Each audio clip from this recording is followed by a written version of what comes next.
নমস্কাৰ, স্বাগতম জনাইছোঁ মোৰ অন্য এটি ৰেচিপিলৈ। এয়া পকৰীকেইটা যে দেখিছে কিমান ধুনীয়া মচমচীয়া হৈছে, শুনিছেনে শব্দটো? আৰু এই পকৰীকেইটা বনাইছোঁ মই বন্ধাকবিৰে। আৰু বন্ধাকবিৰ লগত কি কিনো মিক্স দিছোঁ বলকচোন আপোনালোকক দেখুৱাওঁ। খাবলৈ কিন্তু খুবেই টেষ্টি হয় এনেদৰে বনালে ঠাণ্ডাৰ বতৰত। এয়া সৰু বন্ধাকবি এটাৰ এচটা মই সৰু সৰুকৈ কাটি লৈছোঁ, কেঁচা জলকীয়া লৈছোঁ 3টা কাটি, ধনিয়া পাত লৈছোঁ আৰু পিঁয়াজ লৈছোঁ এটা সৰু সৰুকৈ কাটি। আৰু এটা চৰিয়া লৈছোঁ মই। এই বস্তুখিনি গোটেইখিনি একেলগে চৰিয়াটোত দি দিলোঁ ঢালি। দেখিছে, পিঁয়াজ নিদিলেও হয় যিহেতু আমি বন্ধাকবি দিছোঁ, তথাপি পকৰীত পিঁয়াজ দিলে ভাল লাগে কাৰণে মই এটা পিঁয়াজ দিছোঁ। তাৰপাছত এয়া নিমখ দি দিলোঁ মই প্ৰয়োজন অনুসৰি।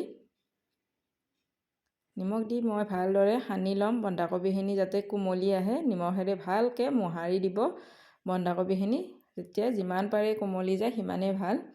এয়া দেখিছে যথেষ্ট পৰিমাণে কম হৈ গ'ল মানে মোহাৰি দিয়াৰ পাছত। এয়া মই আটা লৈছোঁ এবাটি, হেল্ডি হ'বৰ কাৰণে ৰেচিপিটো।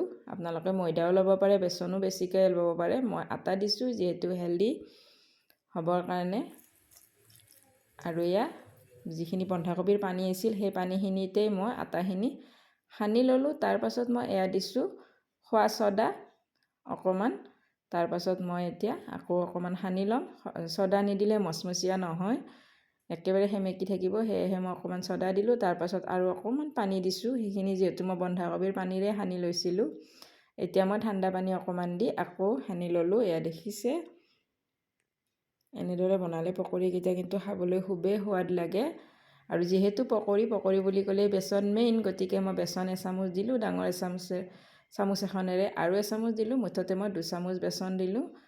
আৰু গোটেই বস্তুখিনি মই অকল বেচনেৰে কিয় কৰা নাই, হেল্ডি হ'ব লাগে, বেচন ইমান ভাল নহয়, কিন্তু মাত্ৰ 2 চামুচ বেচন দিব পাৰি এবাটি আটাত। এয়া দেখিছে, এনেকুৱা ধৰণৰ হ'লেই হৈ যাব পকৰীকেইটা ভাজিব পৰা। এতিয়া মই দি দিলোঁ গেছটো জ্বলাই। তাৰপাছত দি দিলোঁ এয়া কেৰাহী এটা চোলাখনত। তাৰপাছত দি দিলোঁ ৰিফাইন তেল, আৰু ৰিফাইন তেলখিনি গৰম হ'লেই দি দিম মই পকৰীকেইটা। এয়া তেল গৰম হ'লেই মোৰ এতিয়া মই লাহে লাহেকৈ চামুচ এখনেৰে পকৰীকেইটা দিম, হাতেৰে নিদিওঁ।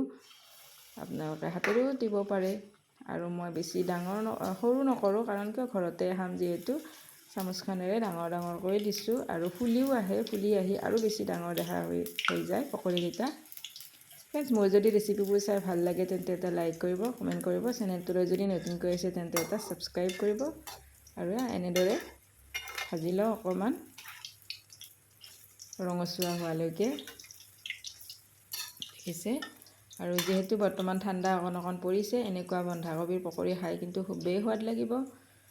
আৰু গধূলি চাহ কাপৰ সৈতে এনেদৰে পকৰী কেইটামান পালে খুবেই ভাল লাগে, হয়নে?